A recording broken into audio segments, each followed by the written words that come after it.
Samantala, makakausap naman ho natin ngayon sa telepono si Congressman Doyle Leachon, na siya chairman ng House Committee on Justice.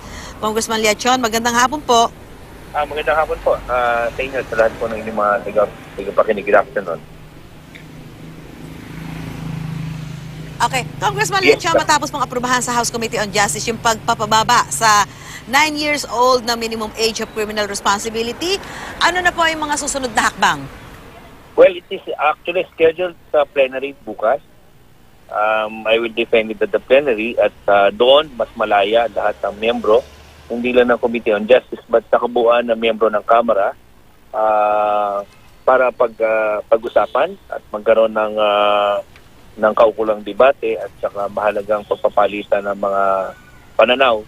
At eventually, at the end of the discussion, I will be expecting the votation to pass this or to approve the committee report, which was just approved by the Committee on Justice just this morning. Congressman, ano ba naging basihan at bakit 9 years old ang napiling edad? Yes, actually, I reversed only dun sa original na batas natin. For all we know, for the past 70 years, since the approval of the revised penal code since then, the existing then, prior to 2006, under Republic Act 9344, the existing law was the minimum standard age for the minimum age of criminal responsibility was pegged at 9 years old. Simula yun noon pa, nung nagkabatas sa Pilipinas hanggang 2006.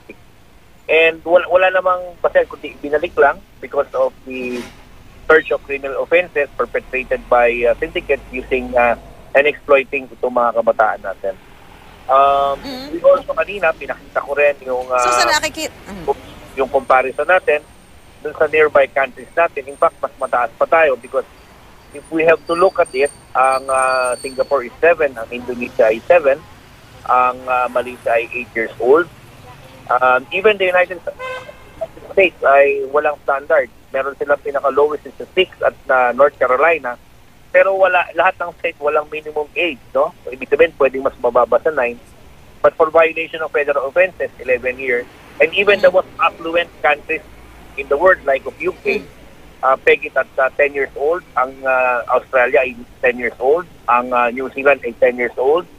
Ang even the most livable country in the world, nasa top 5, ang Switzerland ay 10 years old. So natin, ay binanig lang natin. In fact, as I must say that this is actually more pro-children than anti-children. And pro-poor rather than sinasabi nila na ruthless legislation.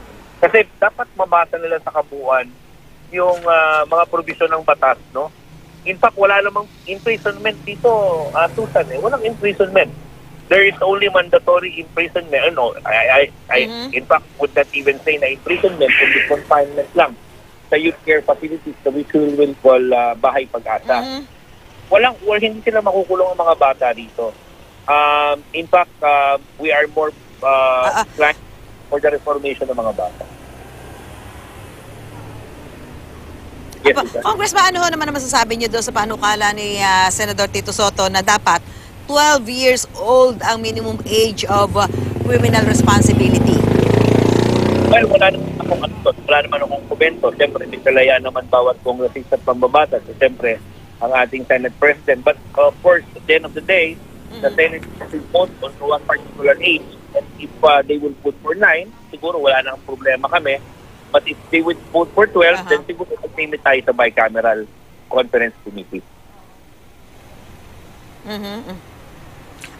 Congressman, may mga nagtatanong na bakit daw kailangang ibaba pa yung minimum age ng criminal responsibility. Ang sabi ko kasi dapat pagtuunan na lang daw ng pansin yung paghuli sa mga kriminal na gumagamit sa mga bata sa krimen.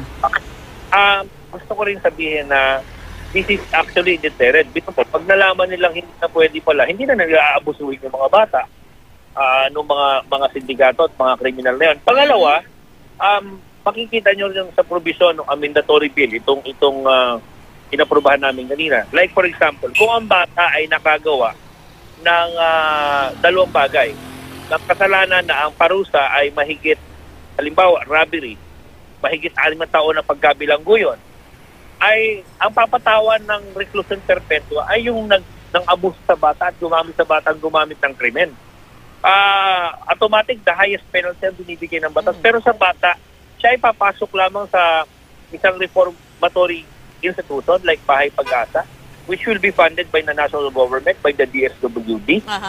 Tinatanggal na nga namin sa probinsya o sa provincial government ng bawat probinsya ang pagmamanage ng Bahay Pag-asa, kundi DSWD na. Kasi minsan, wala naman pera at kakayanan ang mga probinsya.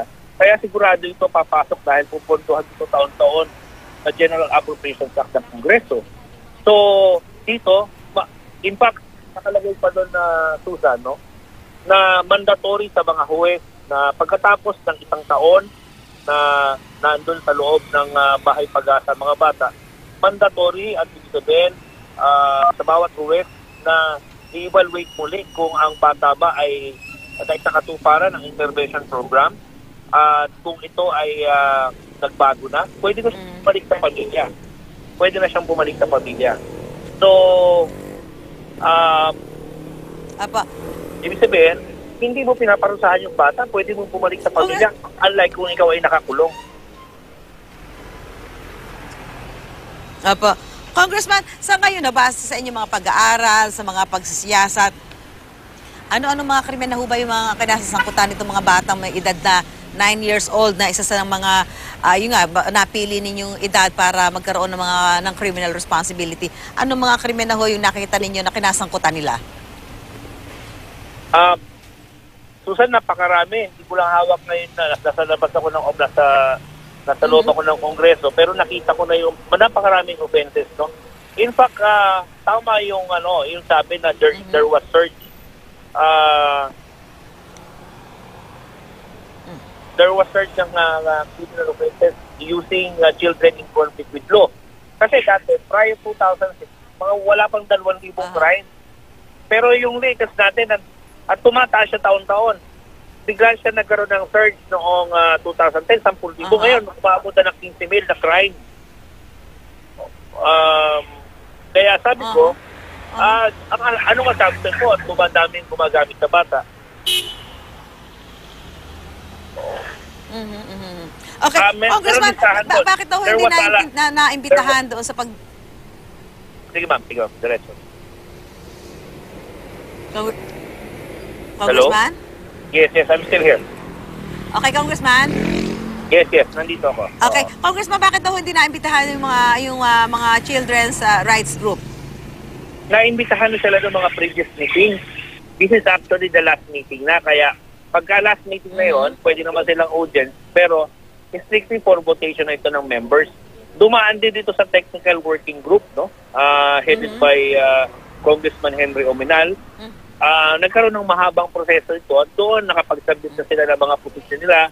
May posisyon ng DSWD, may posisyon ng THR, yung mga agency ay naimbitahan na noon at yung mga social group na interested dito na imbitahan na. Kaya kanina naman hindi naman sila pinagbawalan. In fact, nasa loob sila ng committee hearing. Kasi yung kanina ay botohan lang. Congressman, ano masasabi niyo? Ano masasabi niyo daw sa mga tumututol at kumukwestiyon sa pagpasa nito sa komite? Well, they have all the day in the plenary. Bukas naman, malaya silang alam mo, this is a free country and we're living in a democratic state. Hindi naman lahat ng ginagawa ng tao papaboran ka. But we have to respect the rules dahil yun naman ang kailangan masunod sa bansang ito. At the end of the day, mahalaga ay nagkausap at nagkapalitan ng puro-puro at pananaw, and tomorrow it will be again another process of democracy that we will entertain the question and we will answer it and let the majority of the members of Congress decide it afterwards after that. Okay. Congressman Doyle Lecho, maraming salamat po at magandang hapon po sa inyo. Magandang hapon po sa iyo at God bless sa iyo.